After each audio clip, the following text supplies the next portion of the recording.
right, make it good.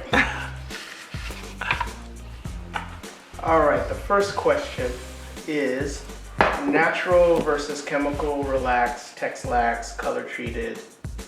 What's your point of view? Yeah, I recently got my hair colored and someone told me, oh, you know you're not natural anymore, so you're a fraud.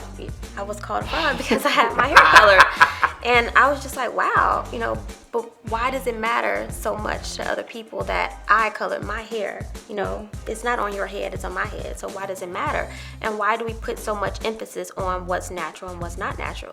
I definitely understand what you're saying in terms of how you want to identify and how you want to say, you know, why do you care? Yeah, well, yeah, it's you. It's personal and it's a personal choice. As a stylist, I'm a little bit uncomfortable with people defining it for themselves. For me, when you come into the salon and you're going to have an experience and I'm asking you questions and I'm doing a consultation, I'm going to ask you, are you natural or not? Right. So that if you self-identify as natural, because in your mind, you've decided you're natural, but you have color or relaxer, Right. or any other chemical that has permanently changed your hair, then how I proceed is based on the information that you've provided me. And I could potentially do further damage. Exactly.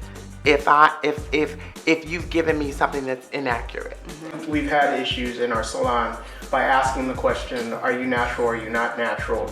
Getting a false read and then doing color. Exactly. And the quality of the color doesn't turn out as the client would expect because we didn't have all that information. Almost every product has a chemical in it. Exactly. Right? So even a shampoo or conditioner that may be considered natural has chemicals in it. Is the chemical making a change in the structure of your hair? Is what for me defines, are you chemically treated or not? We have this World Natural Hair Show, and it's almost like hair shaming. Like you can't come in if you're relaxed, you know? And even if it's not said, I think that there is a perception among many that this is for naturals. Right. I'm not natural, so I can't go. Who actually is the authority of giving the name, okay, yes, you're natural and we accept you, or no, you can't come to our functions? Who does that? I don't think that it's ever the person that's promoting that show that's actually putting that shame on it. I think that it's something that someone's putting on themselves. You know, where it's supposed to be an empowering movement where we all embrace who we are, and in fact, it has become something totally different. No one can make you feel ashamed about your hair without your authority. You know, I don't care what anybody says about my hair or what they say in my comments or whatever. I'm just like, okay, you're having a bad day and you're trying to put that on me. Right. You know, so I think it's all about having a sense of self-esteem and pride with what you're doing with your life. And if you're okay with that, then nobody should be able to make you feel ashamed. Absolutely.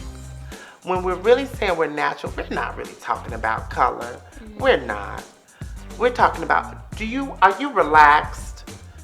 Do you wear a relaxer? Or are you natural? Right. I mean, at the core of it, that's really what it's about. Let's go back to the core of why we even say natural. Paul Mooney, he said, relaxers are not for black people. They're for white people. And he said that, and I looked at him, I said, what? What do you mean? And he said, we get relaxers as black people so that white people relax around us. That's what he said. I've seen him. So controversial. And I thought it was the most profound thing because what happens is when our hair is natural, it's intimidating. Yeah. And I've seen several of my clients who are in corporate positions who really struggled with this. Absolutely. Because they've really wanted to be able to wear their natural hair, and they're in an environment where they don't have this comfort. They can't do it. But let's not forget, some Caucasian women, they get perms, you know, and we don't Well, now be their careful perms when you are say curly. perms. Perms, relaxers. They get relaxers. Well, now they don't, because now they have found Keratin. treatments. They have found smoothing treatments, so they don't have to use the same thing that we use. Right. Because that makes them uncomfortable. Right. But I think sometimes we forget that they also treat their hair. They alter their hair. But it's not a problem, but it becomes the focal point when we do it. Let me see a show of hands if you've ever asked a white person, can I touch your hair? Yeah, no, it never happens. But they always want to touch our hair.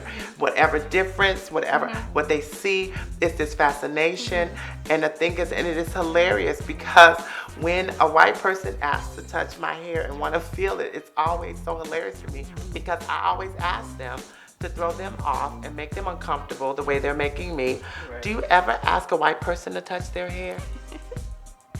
And then they look like, and now I'm about to weird you out, like you're weirding me out, because I don't care what your hair feels like, you know, but you seem to be so incredibly fascinated with my hair. And so then for people who are like us, who are us, that then create these shaming moments. Right. I think we don't we have enough? We have enough. Don't we have enough? We don't need to bring in more things into our own. Do we need to do this to ourselves? What we've not discussed or talked about is the force of the Korean presence in Black hair care.